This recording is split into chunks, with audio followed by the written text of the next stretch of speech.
안녕하세요. 네, 오늘은 레위기 마지막 말씀 함께 묵상하도록 하겠습니다.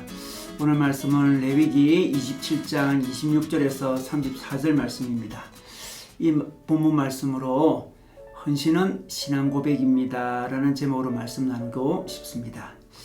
오늘 말씀에는 이스라엘 백성들은 자신의 가축의 맏배, 곧 첫째, 촛대생을 하나님께 드리라는 말씀을 하고 있습니다.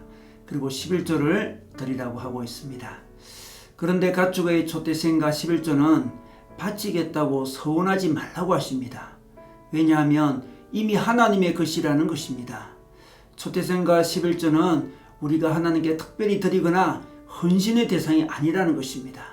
이것은 우리의 모든 것이 하나님의 것이라는 신앙 고백의 표현이라는 것입니다. 바로 신앙의 기본이라는 것이죠. 신앙의 기본이 있고 특별한 헌신, 특별한 감사가 있을 수 있습니다. 그래서 신학시대에 우리는 신앙의 기본, 우리 인생의 모든 것은 다 하나님의 것임을 먼저 고백해야 됩니다. 우리 인생의 일부를 하나님께 드린다고 생각하지 말아야 됩니다. 우리 인생 전체가 다 하나님의 것임을 늘 고백해야 됩니다. 우리 인생을 하나님께서 우리에게 선물로 주셨다고 우리 늘 생각해야 됩니다. 그러므로 우리는 하나님께 특별히 무엇을 드린다는 의식을 가지지 말아야 됩니다. 우리가 10분의 1을 드리는 것이 아니라 사실 10분의 9를 받아 누린다고 생각해야 됩니다. 10분의 10이 다 하나님의 것이기 때문입니다.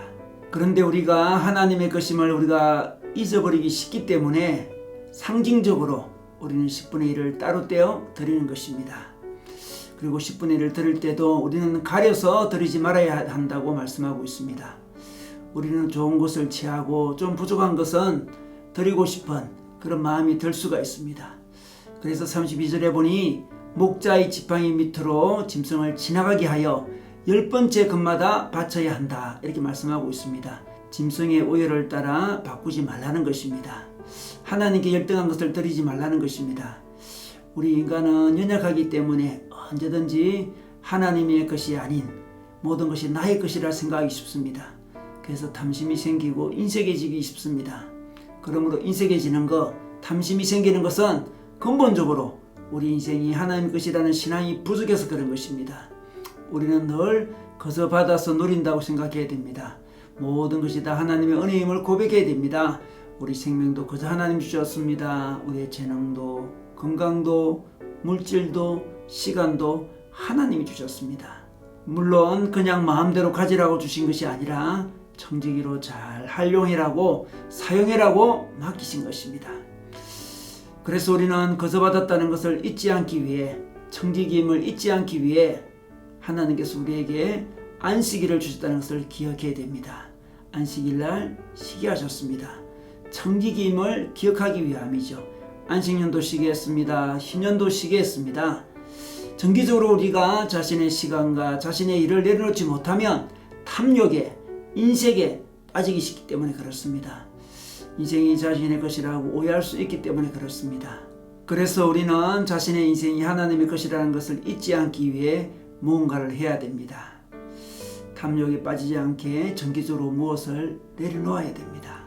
주님 앞에 재정의 주인이 하나님임을 고백하기 위해 재정의 일부분을 주님께 드려야 합니다. 시간의 주인이 하나님임을 고백하기 위해 시간의 일부를 주님께 드려야 됩니다. 재능의 주인이 하나님임을 고백하기 위하여 재능의 일부분을 눈에 보이도록 드려야 됩니다.